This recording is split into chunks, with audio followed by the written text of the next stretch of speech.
Et bienvenue à bord du Vinec. J'ai toujours une petite carte postale de chez moi, quoi. Et je me dis que voilà, au bout là, l'autre côté de l'horizon, je finirai par voir se dessiner mon éolienne d'abord et puis mes rochers. Regarde comme c'est beau ça. Ça c'était mes premiers icebergs. Là je me reprojette là-bas de louvoyer, tu vois, zigzaguer entre les glaçons avec des baleines qui sortent au niveau de l'étrave. Enfin, t'as l'impression d'être dans un autre univers, quoi, vraiment. Et après, tu vois, un truc qui m'a vachement marqué, évidemment, c'est mon hivernage, qui pour moi sont mes plus beaux et mes plus durs souvenirs. J'avais pas de contact avec qui que ce soit, enfin, tu vois, j'étais privé de soleil pendant 70 jours, j'avais une banquise qui était complètement instable. Au départ, il y avait tellement de vent que en fait, la banquise pouvait pas s'installer, donc le bateau était recouvert de glace. Donc je devais taper tout ça avec une batte de baseball parce que n'importe quel moment, avec le poids, le bateau il pouvait chavirer. Après, en gros, un bon mois, j'avais une banquise qui était à peu près de 40-60 cm d'épaisseur. Et là, j'ai une grosse tempête qui est arrivée. En fait, la banquise a explosé et elle s'est transformée comme un puzzle immense. Et moi, j'étais piégé là-dedans avec des vagues de glace qui venaient compresser le bateau. Et le bateau, en fait, se faisait écraser, il se déformait. Là, je me suis dit, ok, ça va pas le faire. Là, en fait, là, j'attendais à n'importe quel moment une voie d'eau arriver d'un coup. J'avais commencé à démonter des planches du bateau pour me faire un abri, parce que la terre était pas très loin, si tu veux, mais sauf que tu fallait sauter sur les bouts de banquise, tu vois, qui étaient en mouvement. Et c'était quand même un petit peu dangereux. Et je me suis dit, ouais, ça va, l'histoire, elle va vraiment mal terminer. J'aurais payé vraiment, mais toute ma vie, pour qu'on me sorte de là, quoi. Au final, tu t'en sors, et puis après, t'as une aurore boréale, t'as un caribou, un ours qui vient nager à côté de ton bateau, et là tu fais, ok, ouais, je comprends pourquoi je suis là. Tu retiens que les bons moments, quoi. Et c'est ça qui t'accroche à l'aventure, et c'est ça qui me donne envie de repartir, quoi. Ça t'arrive de venir ici tout seul et Ouais, grave. Hier soir, j'étais là tout seul. Hein.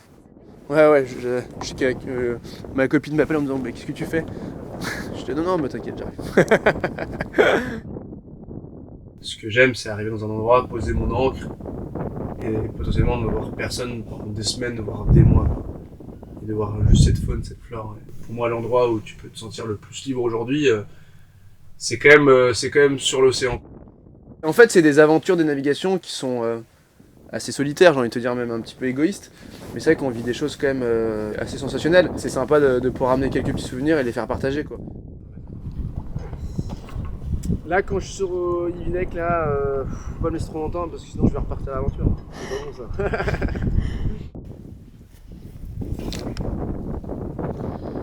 Là, on est sur l'île d'Yvinec, donc une petite île au nord de la Bretagne, entre Perros-Guirec et Paimpol. Et l'endroit où on se trouve exactement là, c'est le gouffre d'Yvinec, du coup de chez moi. Et c'est un endroit qui me plaît énormément, où j'ai l'habitude de venir pour me ressourcer et passer du temps. C'est mes grands-parents qui ont acheté cette île d'Yvinec en 1945. Et j'ai eu la chance de grandir dans cet endroit assez merveilleux. Et je dis souvent que cette île, elle m'a fabriqué, quoi.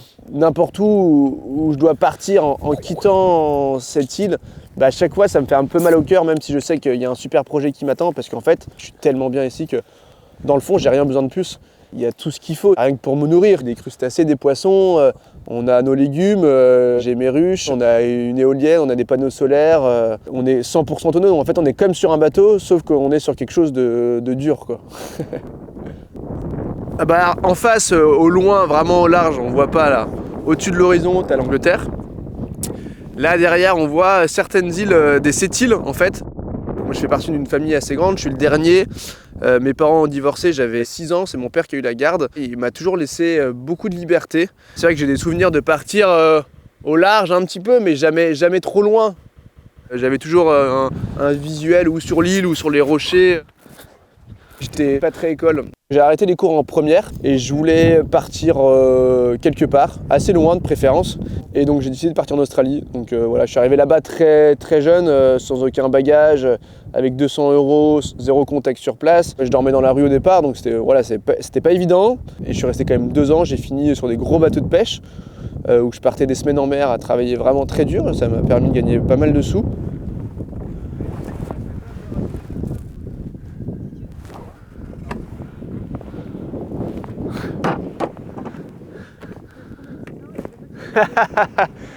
Contrairement à mon autre voilier, ça ne donne pas forcément envie de repartir tout de suite. Le rameur, je crois que j'ai fait le plein pour le coup là. C'était dur quand même. C'était un petit peu éprouvant, surtout la transat retour là. Je voyais pas le bout, j'étais à court de tout sur le bateau. J'avais un petit peu mal à droite à gauche. Je suis rentré de mon tour du monde décembre 2018. J'ai rencontré Jérôme avec son rameur et qui venait juste de traverser l'Atlantique. Les mois sont passés et j'y pensais assez régulièrement. Et il y a un moment, je l'ai recontacté, Jérôme, je lui ai demandé écoute, est-ce que ton bateau est toujours dispo? Il m'a dit ouais. Et 2 mois après, je partais traverser l'Atlantique. Et à la base, je partais pour une seule traversée, ça veut dire des Canaries aux Caraïbes, en suivant les alizés. Et je suis parti avec un bouquin à bord, avec le livre de Gérard Daboville. J'aurais peut-être pas dû le faire, mais bon, c'est trop tard. Et Gérard Daboville, il faut savoir que c'est le premier Français à avoir traversé l'Atlantique à la rame, et l'Atlantique Nord. Je me suis dit, il faut absolument que je fasse cette traversée retour aussi. Hop. Ça, c'est ma petite bulle là, regarde. Je sors ma tête d'ici là, en haut là. Et là, c'est pas mal parce que là, t'as une vue à 360 degrés en fait. Et les pieds dans les footstraps là, les avirons aux mains, et là.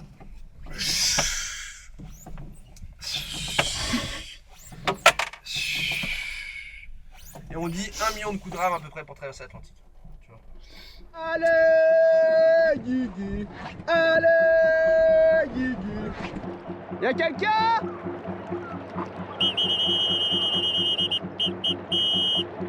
Bon, j'étais à un jour, voire 1 jour et demi de m'échouer au Canada. Très vite, j'ai une tempête tropicale qui m'est passée dessus. Et en fait, ce qui s'est passé, c'est que j'avais un petit hublot qui était ouvert au moment où je me suis retourné. Et l'eau a commencé à rentrer hyper rapidement. Et au bout de, je sais pas, 30-40 secondes, j'ouvrais la bouche. Donc la moitié de mon corps était dans l'eau. Et l'autre, non. J'avais plus d'air du tout qui rentrait. Et j'ai réussi à me tirer de là, je suis sorti. Et là, j'ai pu respirer. Sauf que le bateau dans le mauvais sens, avec toute la partie arrière qui est la partie habitable, là où je dors, là où je cuisine, là où je fais tout, qui était rempli d'eau. Et en fait, le bateau, impossible à redresser. Impossible. Et je suis resté comme ça des heures, avec le hublot ouvert et avec les affaires qui sortaient. Et moi, j'étais à cheval sur la coque du bateau. Je pensais à ma copine, à ma famille, enfin voilà, à tout le mal que j'allais faire en fait. Et c'est ça qui me faisait vraiment mal quoi. Dans ma vie, en fait, j'ai vraiment besoin d'être confronté aux éléments, à des choses qui me font vibrer. Je le vois bien, hein. Dès que je suis de retour à la civilisation, en fait, t'es sollicité en permanence, t'es en train de courir, en fait, tu prends pas de temps pour toi. Et les seuls moments où vraiment j'arrive à contempler à 100% ce qu'il y a autour de moi et à me poser les bonnes questions et à vraiment profiter, c'est les moments où je suis seul en mer. Et c'est des moments qui sont indispensables en fait pour se remettre en question. Et on devrait tous prendre ce temps-là de temps en temps, quoi. Et de se couper un peu de tout ce qu'on a autour de soi et surtout de son téléphone, quoi, clairement. Je me souviens de parfois où j'étais en train de dormir, j'étais explosé, qu'il y avait trop de bruit, pas dû à la circulation, et je rigolais, tout seul, c'est pas vrai, quoi, c'est pas possible. Là, c'est les dauphins qui m'empêchent de dormir, quoi, parce qu'ils arrêtaient pas de sauter autour du bateau, je les entendais chanter et tout. Enfin, c'est fou, quoi.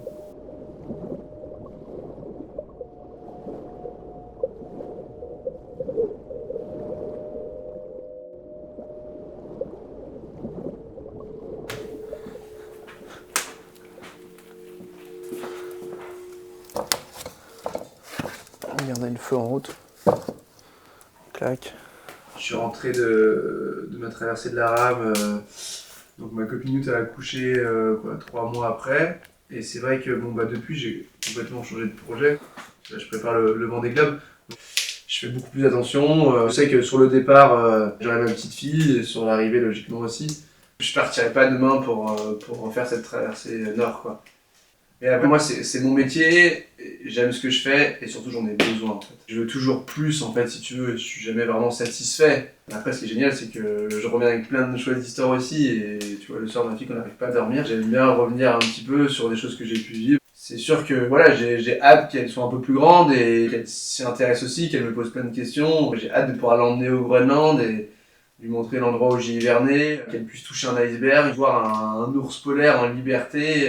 J'ai vraiment envie de faire vivre ça à ma fille, quoi.